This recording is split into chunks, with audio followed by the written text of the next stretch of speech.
मुरली अमृत की धारा है धारा, जो देती दुखों से किनारा। मुरली अमृत की धारा है धारा, जो देती दुखों से किनारा।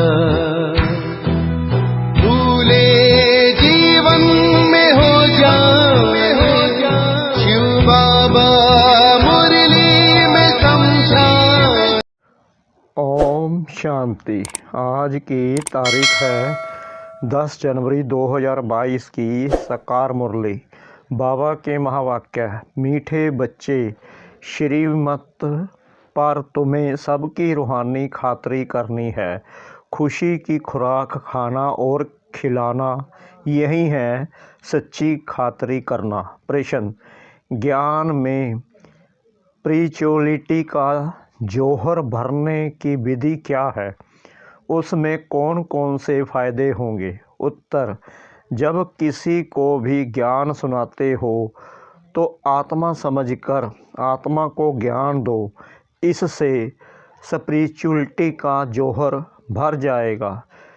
इस नई आदत से किसी को भी ज्ञान सुनाएंगे तो उसे झट तीर लग जाएगा। शरीर का भान भी खत्म होता जाएगा। फिर माया के तूफान व बुरे संकल्प भी नहीं आएंगे। क्रिमिनल आई भी नहीं रहेगी। ओम शांति। ज्ञान का तीसरा नेत्र देने वाला रूहानी बाप बैठ रूहानी बच्चों को समझाते हैं। ज्ञान का तीसरा नेत्र सिवाय बाप के और कोई दे नहीं सकता। अभी तुम बच्चों को ज्ञान का तीसरा नेत्र मिला है। अभी तुम जानते हो कि यह पुरानी दुनिया बदलने वाली है।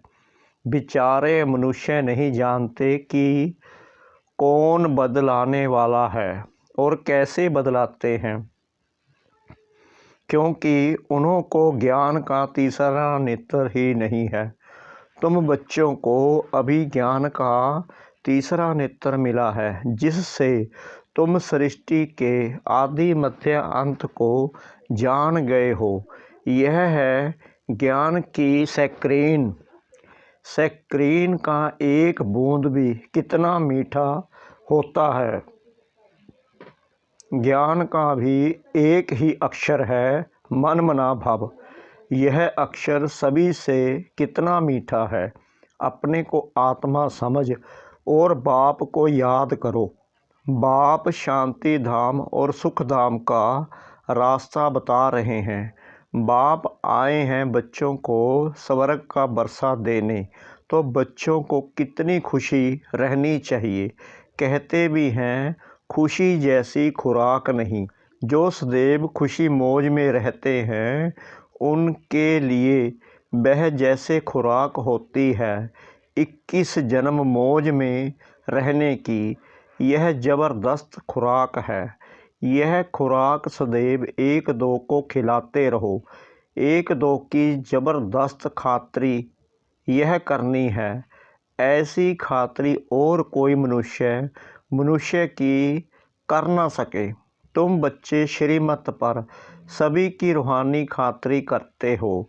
सच्ची खुश खिराफत भी यह है। किसको बाप का परिचय देना। मीठे बच्चे जानते हैं बेहद के बाप द्वारा हमको जीवन मुक्ति की खुराक मिलती है। सतयुग में भारत जीवन मुक्त था, पावन था। बाप बहुत बड़ी ऊंची खुराक देते हैं। तब तो गायन है अतीन्द्रिय सुख पूछना हो तो गोपियों से पूछो। यह ज्ञान और योग की कितनी फर्स्ट क्लास वंडरफुल खुराक है। और यह खुराक एक ही रूहानी सर्जन के पास है और किसको इस खुराक का मालूम ही नहीं है। बाप कहते हैं मीठे बच्चों, तुम्हारे लिए हथेली पर सौगात ले आया हूँ। मुक्ति, जीवन मुक्ति की यह सौगात मेरे पास ही रहती है। कल्प कल्प मैं ही आकर तुमको देता हूँ, फिर रावण छीन लेता है। तो अभी तुम बच्चों को कितना खुशी का पारा चढ़ा रहना चाहिए। तुम जानते हो हमारा एक ही बाप, टीचर और सच्चा सच्चा सतगुरु है जो हमको साथ ले जाते हैं। मोस्ट बिलीव्ड बाप से विश्व की बादशाही मिलती है। यह कम बात है क्या? तो सदैव हर्षित रहना चाहिए। Godly student life is the best. यह अभी का ही गायन है ना। फिर नई दुनिया में भी तुम सदैव खुशियाँ मनाते रहेंगे। दुनिया नहीं जानती कि सच्ची सच्ची खुशियाँ कब मनाई जाएंगे। मनुष्यों को तो सत्युग का ज्ञान ही नहीं है, तो यहाँ ही मनाते रहते हैं। परंतु इस पुरानी तमो प्रधान दुनिया में खुशी कहाँ से आई? यहाँ तो त्राही त्राही करते रहते हैं। कितना दुख की दुनिया है। बाप तुम बच्चों को कितना सहज रास्ता बताते हैं। गृहस्थ व्यवहार में रहते कमल फूल समान रहो। धंधा धोरी आदि करते भी मुझे याद करते रहो। जैसे आशिक और मशूक होते हैं, वह तो एक दो को याद करते रहते हैं। वह उनका आशिक, वह उनका मशूक होता है। यहाँ वह बात नहीं है। यहाँ तो तुम सभी एक माशूक के जन्म जन्मांतर से आशिक हो रहते हो। बाप कभी तुम्हारा आशिक नहीं बनता। तुम उस माशूक से मिलने के लिए याद करते आए हो। जब दुख जास्ती होता है तो जास्ती सुमरन करते हैं। गायन भी है, दुख में सिमरन सब करे, सुख में करे न कोई। इस समय बाप भी सर्वशक्तिवान है, तो दिन प्रतिदिन माया भी सर्वशक्तिमान तमो प्रदान होती जाती है। इसलिए अब बाप कहते हैं, मीठे बच्चे देही अभिमानी बनो, अपने को आत्मा समझ मुझ बाप को याद करो और साथ साथ देवी गुण भी धारण करो, तो तुम ऐसे लक्ष्मी नारायण बन जाएंगे। इस पढ़ाई में मुख्य बात है ही याद की। ऊंच ते ऊंच बाप को बहुत प्यार स्नेह से याद करना चाहिए। वह ऊंच ते ऊंच बाप ही नई दुनिया स्थापन करने वाला है। बाप कहते हैं, मैं आया हूँ तुम बच्चों को विश्व का मालिक बनाने। इसलिए अब मुझे याद करो तो तुम्हारे अनेक जन्मों के पाप कट जाए। पतित पावन बाप कहते हैं, तुम बहुत पतित बन गए हो, इसलिए अब तुम मुझे याद करो तो तुम पावन बन और पावन दुनिया का मालिक बन जाएंगे। पतित पावन बाप को ही बुलाते हैं ना। अब बाप आए हैं तो जरूर पावन बनना पड़े। बाप दुख हरता सुख करता है। बरोबर सतयुग में पावन दुनिया थी तो सभी सुखी थे। अब बाप फिर से कहते हैं, बच्चे शांति धाम और सुख धाम को याद करते रहो। अभी है संगम युग। खबैया तुमको इस पार से उस पार ले जाते हैं। नैया कोई एक नहीं, सारी दुनिया जैसे एक बड़ा जहाज है, उनको पार ले जाते हैं। तुम मीठे बच्चों को कितनी खुशियाँ होनी चाहिए। तुम्हारे लिए तो सदैव खुशी ही खुशी है। बेहद का बाप हमको पढ़ा रहे हैं। वाह, यह तो कब ना सुना ना पढ़ा।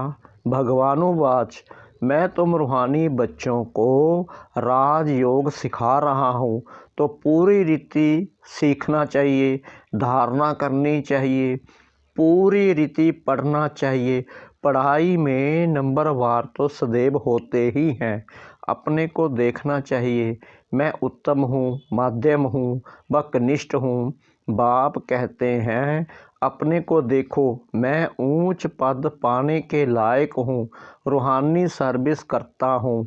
क्योंकि बाप कहते हैं, बच्चे सर्विसफुल बनो, फॉलो करो। मैं आया ही हूँ सर्विस के लिए। रोज़ सर्विस करता हूँ, इसलिए तो यह रथ लिया है। इनका रथ बीमार पड़ जाता है तो भी मैं इनमें बैठ मुरली लिखता हूँ। मुख से तो बोल नहीं सकते तो मैं लिख देता हूँ ताकि बच्चों के लिए मुरली मिस ना हो।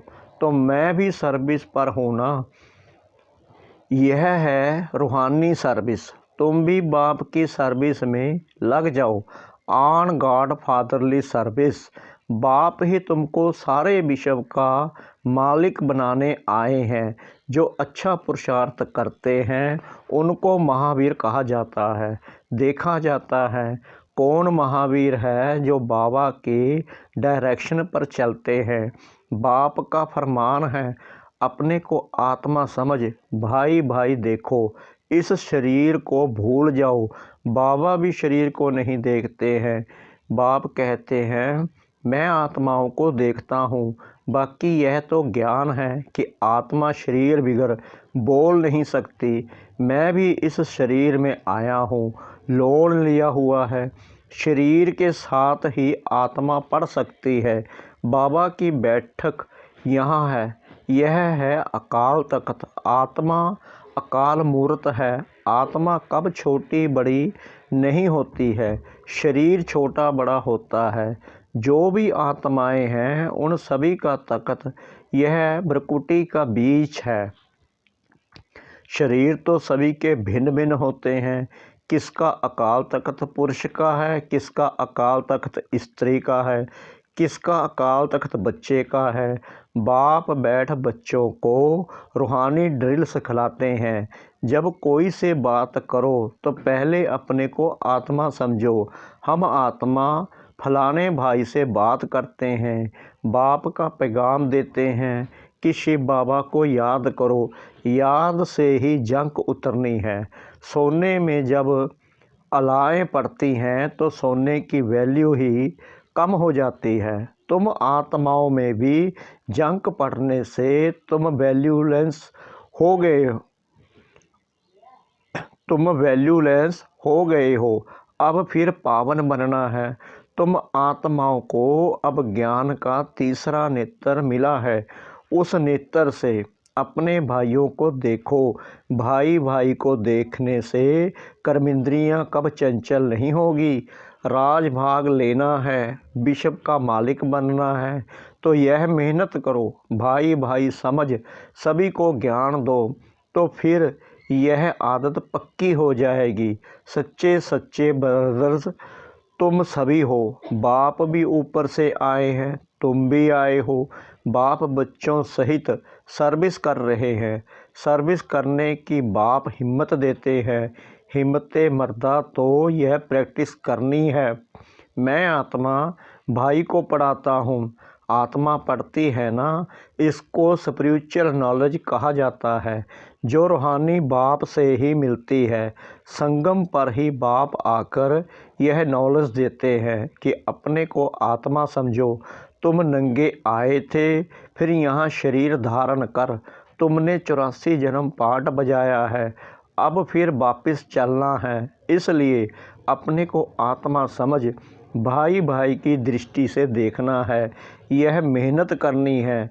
तुम बच्चों को अपनी मेहनत करनी है। दूसरे में हमारा क्या जाता है। चैरिटी बिगेंस एट होम, अर्थात पहले खुद को आत्मा समझ फिर भाइयों को समझाओ तो अच्छी रीति तीर लगेगा। यह जौहर भरना है।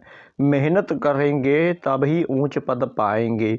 बाप आए ही हैं फल देने लिए तो मेहनत करनी पड़े, कुछ सहन भी करना पड़े। तुम्हें कोई उल्टी सुल्टी बात बोले तो तुम चुप रहो। तुम चुप रहेंगे तो फिर दूसरा क्या करेगा। ताली दो हाथ से बजती है। एक ने मुख की ताली बजाई, दूसरा चुप कर दे तो वह आपे ही चुप हो जाएंगे।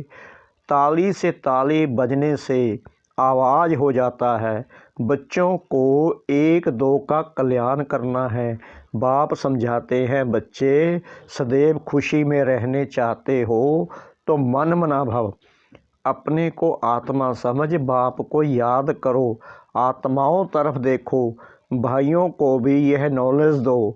यह आदत पड़ जाने से फिर कभी क्रिमिनल आई धोखा नहीं देगी। ज्ञान के तीसरे नेत्र से तीसरे नेत्र को देखो।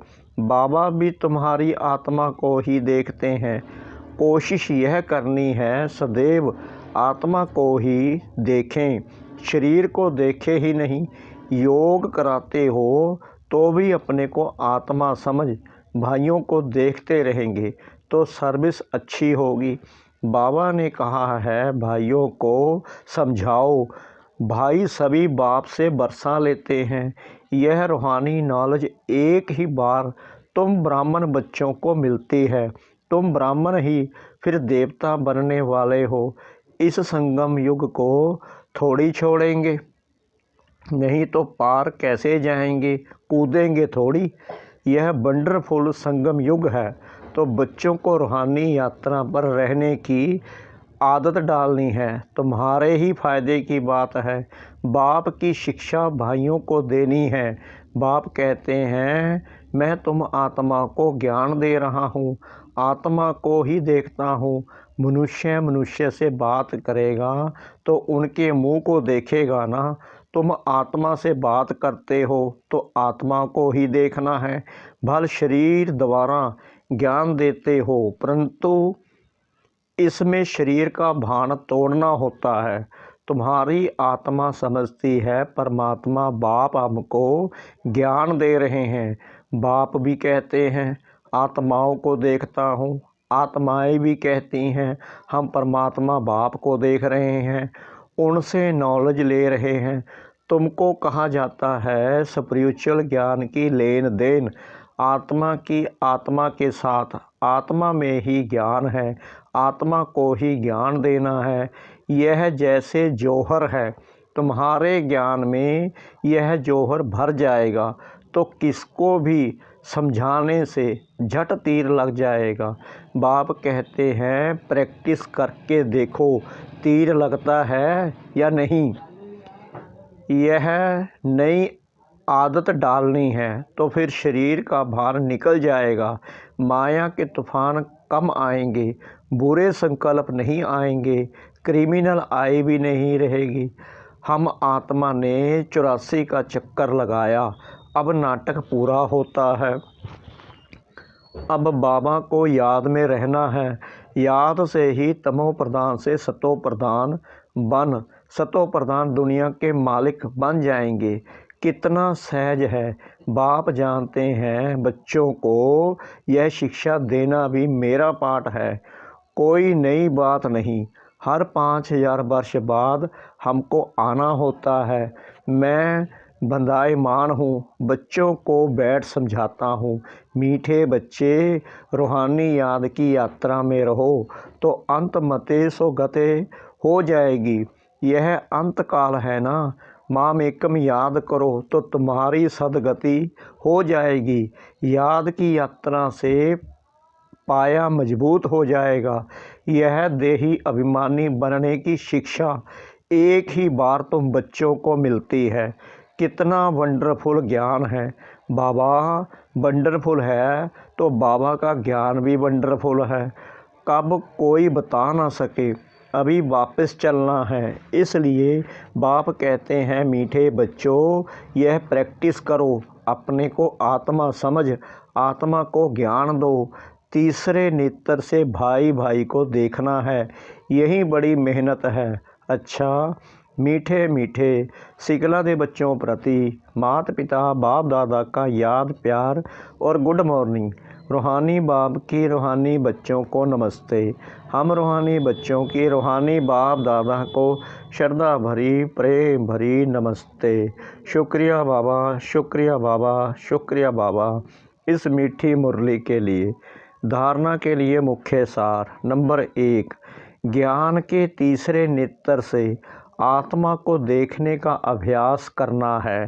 कोशिश करनी है सदैव आत्मा को ही देखें, शरीर को नहीं तो क्रिमिनल ख्याल नहीं आएंगे, बुरे संकल्प खत्म हो जाएंगे।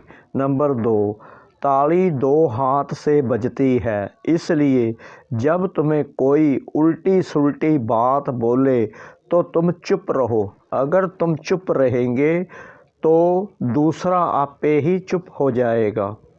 वरदान।